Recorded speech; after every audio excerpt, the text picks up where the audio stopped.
out of the top five, I'm gonna go with Joe Mixon. And here's why: the Bengals stink right now. They just fired their OC, so we will see hopefully a different version of the Bengals, this year or this week. They have too much talent with AJ Green, Joe Mixon. You just drafted this kid, John Ross. If Eifert can stay healthy, but also on your defense, it's just you got too much talent to be this abysmal. You're just like, ugh. So what I think is going to do, Marvin is going to put the ball in Joe Mixon's hand. I think he's seen, and we'll get into it a little bit later, but think he's seen that success at another NFL franchise, and it didn't happen the way that they thought it would. But here, what he can do when we saw, he flashes, that he can move the hips and get out the way. He's a powerful back. He can catch out of the backfield. I just don't think he's gotten the opportunity. Kind of like Jordan Howard last year.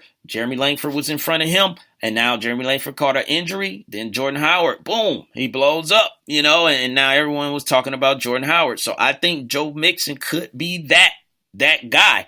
He just got to get through the weeds, this whole Jeremy Hill, thing and be the starter. And I think Marvin eventually is going to let him because, the streets is watching. Marvin is in trouble right now, and he needs something to go right, for him. So he may put all his chips in and put it on Joe Mixon. Number 4, I'm going to put Alvin Kamara, and we were just talking about, other players, in the depth chart, trying to get through that depth chart. And that's Alvin Kamara. And you got Mark Ingram, who from Flint Town, but you got Mark Ingram, who was the starter last year, had a 1,000-yard season, and basically the starter this year. And then they went and got Adrian Peterson.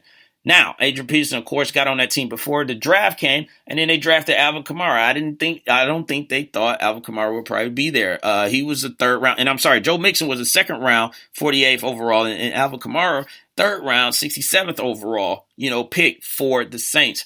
And he is a back who can catch out of the backfield, which kind of gives him that Reggie Bush or Darren Sproles kind of back for Drew Brees. We know he likes that. He loves to, dump it off to the running back. And he is out snapping Adrian Peterson, So I don't think a lot of us saw that. We thought that Alvin Kamara would be, maybe the third down, back. He wouldn't get the early snaps, but he is getting some additional snaps that we didn't think he would. And he's doing all right. Again, this is 2 games, but it looks like they could make some noise with Alvin Kamara.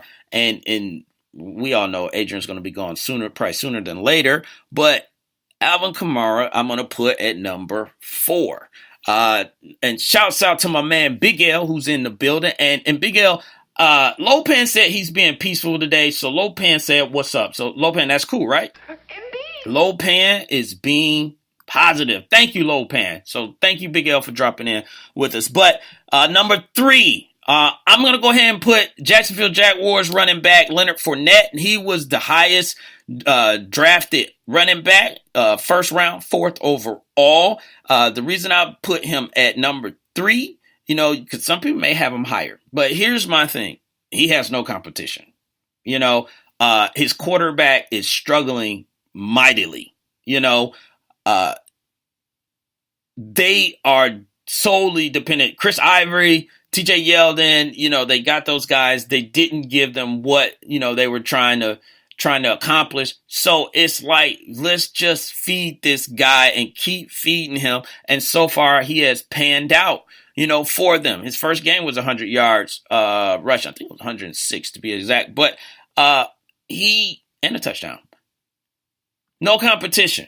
So you get a full, smorgasbord of Leonard Fournette, and you just sit there and watch and say, Blake Bortles, just get out the way. When we need you to throw the ball, we'll tell you. But at this point, it's kind of like Fresh Prince of Bel-Air. Pass it to Will. Just hand it off to Leonard. Just give it to Leonard. Just give it to Leonard. Give it to Leonard. Give it to Leonard. He could be equivalent to what Zeke was for Dak Prescott. So Fournette could be that to Blake Bortles. Now, I can't say Blake Bortles is going to be what Dak was, but as far as like you minimize the interceptions, you gain time of possession, the running game, slow it down, helps your defense out because you got a really, really good defense for the Jacksonville Jaguars. So with that, we're down to the top two. JY3 said Kareem or Alvin or Dalvin. Okay, so he messed up on the typing a little bit. Number two, JY3, I'm going to answer that right now. And Big L, I see you coming. I'm going to get to you in a second. Number two, I'm going to go with Dalvin Cook. Second round, 41st overall. This brother, I'll say this. Again, another running back that got taken before the draft, and then the team didn't think they would get him in the second round. They paid Latavius Murray as a free agent, and then the draft came, and Dalvin was sitting there, and they were like, oh my gosh. We didn't think we were going to get him. I'm sure they thought he was going to get taken sooner than later, and they picked him up. And he has not disappointed. He showed out, of course, his first week. He showed that he can be, the guy that tote the rock, catch it out of the backfield, pass protection. You always can get better coming from a rookie. So I'm not going to say he got great pass protection or poor pass protection or anything like that, but they trust him out there on the field with Sam Bradford because we all know Sam Bradford is a little bit injury prone, if you will, or he has an injury bug, whatever you want to call it. But he has balled out. So I got him at number two because Latavius probably won't get any playing time when he gets back. He's going to probably be like Adrian Peterson where he get a snap here and snap there. But also Minnesota line has gotten better than what they were last year. And they were horrible. Bill Walton, horrible last year. So Dalvin Cook, I got at number two. And that leaves, obviously, what JY3 was just asking, is Kareem Hunt. This third round, 86 overall pick.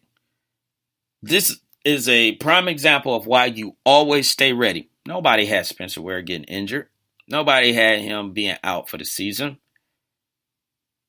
Some guys play in the game better than they play at practice. And some of it is just that a guy is there before you, so you kind of give them a little bit of the edge because they were there before. They understand the play, calling. And the way Kareem started off with the very first carry, he fumbled the ball. It's like, oh, wow, here we go. Maybe, this wasn't a good idea. And after that, he just took off.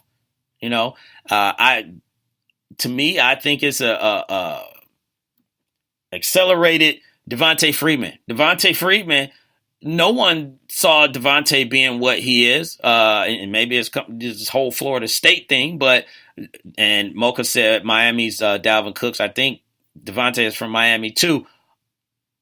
His first year, he spent it behind, I almost said Reggie Jackson, Steven Jackson, here in Atlanta. And it was kind of like, why wouldn't you just give Devontae? Because Jackson wasn't moving the ball like that. Why wouldn't you give the ball, Devontae, let him do more, or whatever? They did a coaching change. They didn't, bring back Steven Jackson.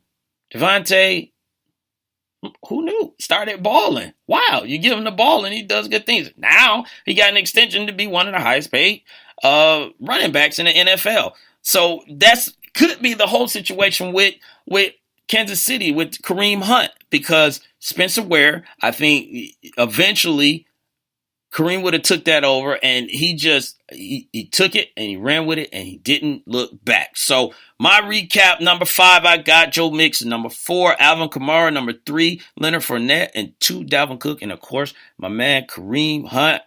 Number 1 is my top 5 rookie running backs at this point in the year.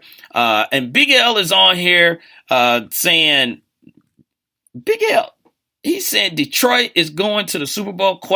He said maybe.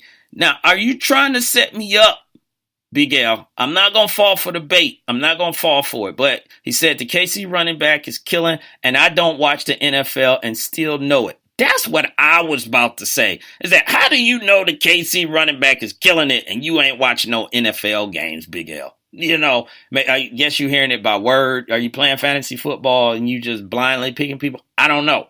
But you are right. You are right. He is killing it right now. And a lot of people are, scared and probably like, man, I wish I had got him. So we'll see how the rest of the year goes out because it's a lot of games to be played. And, we always know about that rookie wall. Now, moving into the top 3 games that I have for this week. And we'll do this every week. I'll give you my top 3 games to keep an eye on and why you should keep an eye on it. So, number 3 is going to be Tampa Bay versus Minnesota. And it would have been Tampa Bay's second game, but because of the hurricane, unfortunately, Mother Nature, you're just so evil. Tampa Bay played their first game last week, and they destroyed the Bears. But this, to me, is going to be an old-school NFC Central fight. For those my old heads in here, you'll know what I'm talking about. I think a lot of people forgot that Tampa and Minnesota actually used to be in the same division, but Sam Bradford looks like he's got it together. Hopefully the knee, is all right. So it looked like they got Minnesota rolling in the right direction. Also, we just talked about Dalvin Cook. Dalvin Cook, is balling out right now. Now, with that offense, it looks like that they've gotten a lot better with their wide receivers. Stephon Diggs looked like he's back from what he was, 2 years ago. Adam Thielen, this guy Adam Thielen can ball. He can play. So you got a quality number 2 wide receiver. Kyle Rudolph is no scrub himself. One of the top tight ends in the NFL, and the Minnesota defense. And that's going to be going up against this up-and-coming defense that we talked about with Tampa Bay. Quan Alexander is hurt, so we don't know if he's going to play or not. That will be a big hit to Tampa if he doesn't play, but you still got guys like Levante David, and they just picked up TJ Ward, Gerald McCoy and all those boys on the defensive side. But I expect this to be an offensive fight. And with Jameis Winston, now with his 2 tight ends, we got a rookie, but O.J. Howard and Cameron Brate, that is a nice combination. I won't say, none of those tight ends is where Kyle Rudolph is, but those are nice tight ends to have. But Mike Evans and Deshaun Jackson. And don't forget Jaquiz Rogers. Jaquiz Rogers played in Atlanta, and he might have just been used wrong while he was here. And Dirk Cutter, which was the OC, maybe, I don't know, Mike Smith might have something to do with that, but Mike Smith is in Tampa Bay as the defense coordinator. That's crazy. But Jaquiz Rogers, also is a guy that he can play. It's just a lot of people worry about his durability until, Doug Martin get back. But he will be a serviceable running back. So I think this will be a back and forth, onslaught of offense, these defenses trying to slow down these high power offenses. So number 2 that I got as a game to watch in the NFL is going to be the Houston Texans versus New England. So we got a rematch from last year, if I remember correctly. I think Houston played New England in the playoffs. So we got a rematch from that, but we do not have Brock Osweiler. We have Deshaun Watson. And Deshaun Watson got that 1 game under his belt. So we expect him to be a little bit more comfortable, but New England is no joke, but New England is dealing with some injuries themselves. Tom Brady is on a mission right now. Trust me, that first week where he threw no touchdowns, he is probably, I know he is still thinking about that. I threw 0 touchdowns. He's going to try and put up 5, on Houston. But we know Houston defense is better than the average Bear. J.J. Watt needs to get it together. He hasn't been the force that he always had been. So we're going to be watching that there. Bill O'Brien, he is going up against his former team that he used to coach for. Can he pull anything out of his hat? Did he learn any weaknesses of Bill Belichick? Him and Vrabel is over there. Vrabel is on the defensive side, as a coach.